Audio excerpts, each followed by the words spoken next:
जरा सोचिए, क्या हो अगर कोई हथियार आसमान में बिल्कुल खामोशी से घात लगाए बैठा रहे, सिर्फ इंतजार कर रहा हो, और जैसे ही अपना सटीक शिकार दिखे वो सीधा उस पर काल बनकर टूट पड़े। ये कोई साइंस फिक्शन फिल्म का सीन नहीं है, बल्कि आज के आधुनिक युद्ध के मैदान की एक बिल्कुल नई और अचूक सच्चाई है। तो आज के इस नए एक्सप्लेनर में सभी का बहुत बहुत स्वागत है। चलिए सीधे इस विषय में उतरते हैं और डिकोड करते हैं भारत के बिल्कुल नए और स्वदेशी लॉइटरिंग म्यूनिशन यानी वायु अस्त्र वन को। ये एक ऐसा अत्याधुनिक हथियार है जिसने ग्लोबल डिफेंस मार्केट में सचमुच हलचल मचा दी है। ये कोई साधारण मशीन नहीं है, ये सैन्य क्षमता की दुनिया का एक नया अध्याय है। भाग 1, नया आसमानी शिकारी। नेबे ग्रुप द्वारा बनाया गया ये वायु अस्त्र वन सिर्फ एक ड्रोन नहीं है, ये एक बेहद स्मार्ट शिकारी है। और अगर हम इसके भू राजनीतिक या जियोपॉलिटिकल महत्व को देखें तो ये घरेलू रक्षा विनिर्माण के लिए एक बहुत बड़ा गेम चेंजर है। दशकों से दुनिया भर में इस तरह की एडवांस्ड मिलिट्री तकनीक के लिए इजराइल और अमेरिका जैसे कुछ गिने चुने देशों का ही एकाधिकार रहा है, लेकिन इसका सफल निर्माण एक बड़े ऐतिहासिक बदलाव का संकेत दे रहा है। ये साफ तौर पर दिखाता है कि सैन्य आत्मनिर्भरता की दिशा में कैसे एक पूरी तरह से स्वतंत्र कदम उठाया गया है, जो बाहरी निर्भरता को खत्म करता है। भाग 2, विषम जलवायु में उत्तर जीविता। चलिए आगे बढ़ते हैं और देखते हैं कि ये कैसे विकसित होता है और अलग-अलग बेहद मुश्किल माहौल में कैसे काम करता है।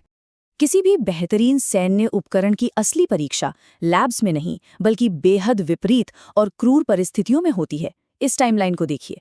सबसे पहले 18 और 19 अप्रैल 2026 को पोखरण की झुलसा देने वाली भयंकर गर्मी में इसका कड़ा परीक्षण किया गया, और फिर ठीक कुछ दिनों बाद 26 और 27 अप्रैल को उत्तराखंड के जोशीमठ में, जो कि एक बहुत ऊंचाई वाला हिमालयी क्षेत्र है, वहां इसे परखा गया।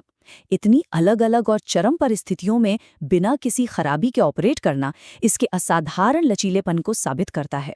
इन दो चरम परिस्थितियों की तुलना करना यहाँ बहुत दिलचस्प है। एक तरफ है पोखरण का रेगिस्तान, जहाँ मशीनें भी अत्यधिक गर्मी से हाँफने लगती हैं। वहाँ इसने 100 किलोमीटर की रेंज तय की और एक ही झटके में अपने लक्ष्य को नष्ट कर दिया। और दूसरी तरफ है जोशीमठ, 14,000 फीट की ऊंचाई, जहां हड्डियां कंपा देने वाली ठंड और बेहद पतली हवा होती है। ऐसी पतली हवा में बड़े बड़े ड्रोन अक्सर फेल हो जाते हैं, लेकिन वहां वायु अस्त्र ने 90 मिनट तक लगातार और सफलतापूर्वक उड़ान भरी। अब यहाँ जो बात सबसे ज्यादा इम्प्रेस करती है वो ये कि हिमालय में इस 90 मिनट के मुश्किल मिशन के बाद ये क्रैश नहीं हुआ, बल्कि सुरक्षित अपने बेस पर वापस लौट आया। इसकी ये रिकवरी क्षमता इसे बार बार इस्तेमाल करने लायक बनाती है। लाइन ऑफ एक्चुअल कंट्रोल यानी LAC पर जो बल तैनात हैं, उनके लिए ये कितना कमाल का टूल है, जरा सोचिए। ये पहाड़ों के पीछे छिपे बंकरों को तो नष्ट कर ही सकता है, साथ ही रिकवर हो जाने के कारण डिफेंस बजट के करोड़ों रुपए भी बचाता है। भाग 3, बेजोड़ सटीक नेविगेशन। चलिए इसके नेविगेशन सिस्टम की तकनीक पर बात करते हैं। आगे बढ़ने से पहले सैन्य शब्दावली सर्कुलर एरर प्रोबेबल या संक्षेप में कहें तो CEP को समझना बहुत जरूरी है। आसान भाषा में समझे तो ये किसी भी हथियार की सटीकता मापने का एक तरीका है। ये उस दायरे को परिभाषित करता है जिसके भीतर दागे गए गोला बारूद के गिरने की सबसे ज्यादा उम्मीद होती है। तो सीधा सा गणित ये है कि CEP का नंबर जितना कम होगा, हथियार उतना ही ज्यादा सटीक माना जाएगा।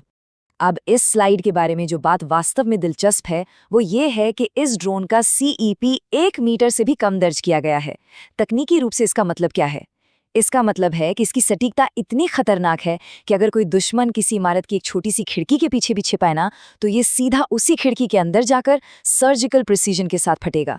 ये बेजोड़ सटीकता इसे सचमुच युद्ध के मैदान में एक खतरनाक ताकत बना देती है। युद्ध के मैदान में हालात पल पल बदलते हैं। मान लीजिए मिसाइल लॉन्च हो चुकी है, लेकिन टकराने से कुछ सेकंड पहले पता चलता है कि उस टारगेट के पास कोई आम नागरिक मौजूद है, या फिर अचानक कोई और बड़ा ज्यादा महत्वपूर्ण टारगेट सामने आ गया। ऐसे में इसका अबोर्ट और रीअटैक सिस्टम ऑपरेटर को मिसाइल को बीच हवा में ही रोकने और तुरंत उस नए लक्ष्य की ओर मोड़ने की ताकत देता है। ये खास फीचर न सिर्फ निर्दोषों की जान बचाता है, बल्कि सामरिक लचीलेपन को भी बिल्कुल नए स्तर पर ले जाता है। भाग 4, नाइट विजन और सामरिक नियंत्रण। अब देखते हैं कि ये रात के वक्त और ऑपरेटर कम्युनिकेशन में कैसे काम करता है। ये हथियार सिर्फ दिन के उजाले का मोहताज नहीं है। इसके अत्याधुनिक इंफ्रारेड या आईआर कैमरे इसे रात के घुप अंधेरे में भी काम करने की अद्भुत क्षमता देते हैं। ये मशीनों और शरीर की गर्मी यानी थर्मल सिग्नेचर को बड़ी आसानी से पकड़ लेता है।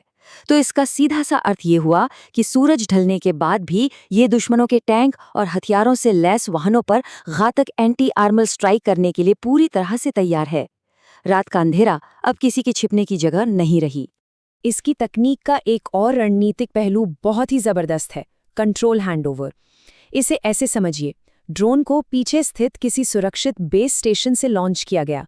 जब ये 70 किलोमीटर की लंबी दूरी तय कर लेता है, तब इसका कंट्रोल आगे सीमा पर मौजूद फॉरवर्ड सेगमेंट को सौंप दिया जाता है। इससे होता यह है कि एक बड़ा भारी सामरिक धोखा पैदा होता है। विरोधी हमेशा इसी उलझन में रहता है कि इस ड्रोन को ऑपरेट करने वाला असल में छिपा कहाँ है। ये चकमा देने वाली तकनीक दुश्मन की रणनीति को पूरी तरह से फेल कर देती है। भाग 5, क्षेत्रीय शक्ति गतिशीलता में बदलाव। अब हम इस पूरे विकास को डिफेंस सेक्टर के एक व्यापक नजरिए से समझेंगे। और ये शानदार ढंग से दर्शाता है कि कैसे एक बहुत बड़ा पैराडाइम शिफ्ट यानी प्रतिमान बदल रहा है। एक समय था जब हम भारी लागत देकर पूरी तरह से विदेशी कंपनियों और उनकी नीतियों पर निर्भर रहते थे, लेकिन अब निबे ग्रुप जैसी स्वदेशी निजी रक्षा कंपनियां इस पूरे खेल को बदल रही हैं। ये बड़े पैमाने पर स्केलेबिलिटी और पूर्ण आत्मनिर्भरता के एक बिल्कुल नए युग की शुरुआत है। स्वदेशी उत्पादन का सबसे बड़ा फायदा ये है कि अब बिना किसी बाहरी दबाव या परमिशन के इन हथियारों को हजारों की संख्या में बनाया जा सकता है। इतनी बड़ी संख्या में इन्हें बनाने की ये क्षमता सीधे तौर पर क्षेत्रीय संघर्षों में शक्ति संतुलन को बदल देती है।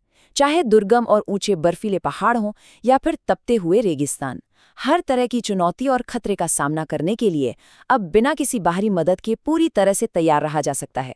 इस पूरे एक्सप्लेनर के अंत में एक बहुत ही अहम और सोचने वाला सवाल सामने आता है। जरा सोचिए, वायु अस्त्र वन जैसे स्वदेशी और घातक हथियार के बड़े पैमाने पर आने के बाद इस क्षेत्र में मौजूद विरोधियों की रणनीतिक गणनाएं कितनी गहराई से बदल जाएंगी? क्या इसके बाद क्षेत्रीय सुरक्षा और शक्ति का पूरा समीकरण हमेशा के लिए एक नया मोड़ नहीं ले लेगा?